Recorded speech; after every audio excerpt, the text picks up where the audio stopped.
প্রচণ্ড তাপপ্রবাহের পর এক পশলা বৃষ্টির জন্য চাতক পাখির মতো চেয়েছিল দেশবাসী। বৃষ্টি এলো ঠিকই, কিন্তু সাথে নিয়ে এলো সীমাহীন শোক। গত রোববার মাত্র কয়েক ঘন্টার ব্যবধানে দেশের ৭টি জেলায় বজ্রপাতে প্রাণ হারিয়েছেন অন্তত ১৪ জন। কেউ মাঠে ধান কাটছিলেন, কেউ বা মাঠ থেকে গরু আনতে গিয়েছিলেন, কিন্তু ঘর আর ফেরা হলো না তাদের। সবচেয়ে ভয়ঙ্কর পরিস্থিতি ছিল গাইবান্ধায়। সেখানে শিশুসহ ৫ জন প্রাণ হারিয়েছেন। এছাড়াও ঠাকুরগাঁও, সিরাজগঞ্জ ও জামালপুরে ২ জন করে এবং পঞ্চগড়, বগুড়া ও নাটোরে ১ জন করে নিহত হয়েছেন।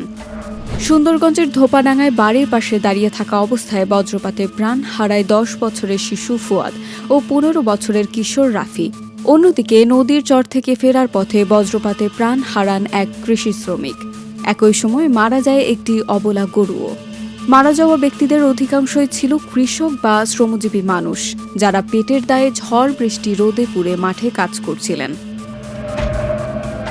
আবহাওয়া অধিদপ্তরের তথ্য বলছে ২০১৫ থেকে ২০২৫ সালের মধ্যে ৩,৬৫৮ জন মানুষ বজ্রপাতে প্রাণ হারিয়েছেন।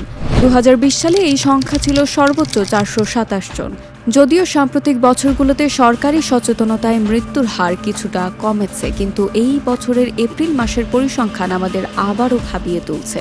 বিশেষজ্ঞদের মতে ভৌগোলিক কারণেই বাংলাদেশ বজ্রপাতের জন্য অত্যন্ত ঝুঁকিপূর্ণ। বিশেষ করে উত্তর পূর্বাঞ্চলের সিলেট, সুনামগঞ্জ ও নেত্রকোনা এই তালিকার শীর্ষে। এর কারণ হল বঙ্গোপসাগর থেকে আসা জলীয় বাষ্প ও হিমালয়ের পাদদেশে ঠান্ডা বাতাসের সংঘাত। এর ফলেই তৈরি হয় দানবীয় বজ্রমেঘ, যা মুহূর্তেই ধ্বংসলীলা চালাতে পারে। কিন্তু এখন কেবল সিলেট নয়, রাজশাহী, যশোর, সাতক্ষীরা এমনকি পাহাড়ি জেলাগুলোতেও বজ্রপাতের প্রকোপ বাড়ছে। আগে গ্রাম বাংলার পথে প্রান্তরে প্রচুর উঁচু তালগাছ বা বটগাছ দেখা যেত, যা বজ্রপাতকে নিজের শরীরে টেনে নিয়ে মাটির নিচে পাঠিয়ে দিত। কিন্তু নগরায়ন আর নির্বিচারে গাছ কাটার ফলে এখন মাঠের মধ্যে একজন কৃষকই হয়ে ওঠেন সবচেয়ে উঁচু লক্ষ্যবস্তু। ফলে বজ্রপাতে সরাসরি মানুষের উপর আঘাত করছে। সরকার ২০১৬ সালে বজ্রপাতকে দুর্যোগ ঘোষণা করলেও প্রতিরোধমূলক ব্যবস্থা এখনও অনেক পিছিয়ে।